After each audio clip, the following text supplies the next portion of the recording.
많은 사람들이 털 매머드가 멸종한 시기를 1만 년 전쯤으로 알고 있지만 이집트에서 피라미드 건설로 한창이던 불과 약 4,000년 전까지만 해도 털 매머드는 살아있었습니다. 바로 북극해의 브랑겔이란 외딴 섬에서 말이죠. 당시 인류의 손길조차 닿지 않았던 곳에서 녀석들은 어쩌다 최후를 맞이하게 된 걸까요? 오늘은 매머드의 최후에 대한 이야기입니다. 신생대 플라이봇의 초기에 등장한 털 매머드는 유라시아 지역과 캐나다 북부, 알래스카까지 널리 번성했지만 약 4만 년 전부터 시작된 기후변화와 1만 년 전부터 시작된 인간의 사냥으로 인해 점차 이들의 활동 영역이 줄어들게 됩니다. 여기 빨간색 부분이 털 매머드가 살기 적합한 영역인데 6,000년 전쯤이 되면 이들이 살만한 영역이 거의 없다는 사실을 알 수 있죠. 그런데 우연치 않게 원래 육지였던 곳이 해수면 상승으로 인해 섬으로 변하면서 매머드 무리 중 일부가 이 섬에 고립되고 맙니다. 고립이라고 말했지만 사실 이곳은 낙원이었습니다. 지난 2017년 헬싱키 대학교의 로라 아르페 박사는 당시 이 섬은 먹거리가 풍부한 툰드라지대였으며 이곳에서 발견된 털 매머드의 화석에서 추출한 동위 원소로 분석한 결과 영양 상태를 반영하는 탄소와 질소가 정상 수준이었다고 밝혔죠. 즉 이들은 섬에 갇힌 처지였지만 먹이는 풍부했습니다. 게다가 이곳은 인간의 손길도 닿지 않는 곳이었습니다. 육지와는 무려 140km 떨어진 곳이라 수천 년 전 인류가 이곳까지 건너와 매머드를 사냥하기에는 무리였고 인간이 살았던 흔적이 발견된 시기도 약 수백 년 전쯤으로 이는 매머드가 멸종하고도 한참 뒤였죠. 영양 결핍도 인간의 사냥도 아니라면 도대체 털 매머드는 왜 멸종하게 된 걸까요? 사실 로라 아르페 박사보다 2년 앞서 털 매머드의 멸종 원인을 분석한 연구가 있었습니다. 동물 유전학자인 알프레드 로카 박사는 이곳에서 발견된 털 매머드 2마리의 유전자를 분석했는데 그중 한 마리에서 유전적 다양성이 결여된 것을 확인했죠. 그는 당시 이 섬에 약 200에서 800마리 정도의 매머드가 살았을 것으로 추측했는데요. 이렇게 개체군의 크기가 작은 상태에서 수천 년 동안 근친 교배가 일어나면 질병이나 해로운 열성 유전자가 개체군 전체에 쌓여 각종 돌연변이로 종이 붕괴될 수도 있다고 밝혔습니다. 특히 외부에서 유입되는 털 매머드가 없기 때문에 고립된 개체군 내에는 새로운 유전자가 퍼질 수 없고 이는 결국 다시 유전적 다양성의 감소로 이어져 개체군의 멸종을 가속화시키죠.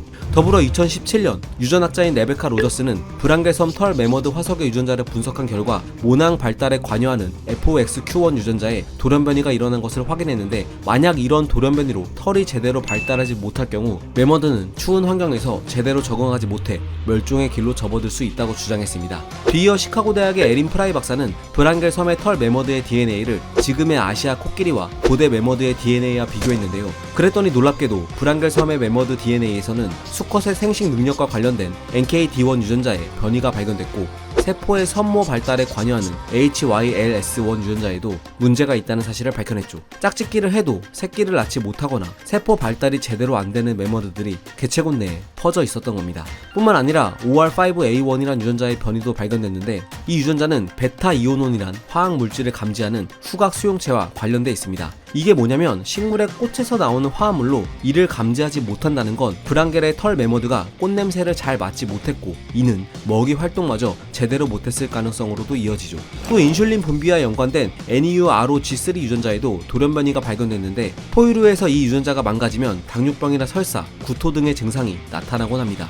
이처럼 외딴 섬에 고립돼 해로운 돌연변이가 축적되며 개체군이 멸종에 이르는 과정을 돌연변이 붕괴라고 하는데요. 약 4,000년 전 브랑겔 섬은 멀리서 보면 낙원이지만 가까이서 보면 병든 매머드들만 가득한 지옥이었을지도 모릅니다. 자, 그런데 앞서 나온 유전적 다양성의 감소가 털 매머드 멸종의 전부는 아닙니다. 환경 요인에 무게를 두는 과학자들도 있죠. 앞서 브랑겔 털 매머드의 동위 원소를 분석한 로라 아르페 박사 기억하시나요? 그녀는 동위 원소를 분석하는 과정에서 특이한 사실을 발견했는데요. 바로 매머드 뼈에서 황과 스트론튬이 다량으로 검출됐던 거죠. 아르페 박사는 털 매머드가 활동하던 시기에 이 지역은 지구 온난화로 인해 강수량이 증가했고 이는 암석의 풍화작용을 가속화시켜 다량의 유독한 중금속이 토양으로 흘러나와 매머드의 식수를 오염시켰을 가능성도 제기했습니다. 즉 환경오염으로 매머드의 개체수가 급격히 줄어들었다는 거죠. 그리고 그녀가 주목한 또 하나의 원인은 바로 아이싱 현상이었습니다. 약 5,500년 전부터 4,000년 전 브랑겔 섬 지역의 기후는 점차 온난해지면서 이곳에는 비가 자주 내렸죠. 그런데 문제는 비가 눈 위에 내려 얼어붙는 바람에 매머드들이 눈을 헤치고 풀을 뜯어먹을 수 없는 상황에 이르게 된 겁니다. 아주 단기간이었지만 이런 아이싱 현상 탓에 매머드들이 굶어 죽고 말았다는 거죠. 실제로 이렇게 눈이 얼어붙어 동물이 굶어 죽는 일은 지금도 일어나고 있는데요. 2003년 캐나다에서는 사양소 2만 마리가 브랑겔 섬에서도 술록 수천 마리가 굶어 죽는 사건이 있었다고 합니다. 피라미드가 지어지던 시절 머나먼 외딴 섬에서는 지구상 마지막 메머드가 최후의 거친 숨을 몰아쉬고 있었습니다. 한 지질 시대를 풍미했던 녀석들이었지만 그 끝은 참으로 안쓰러웠죠.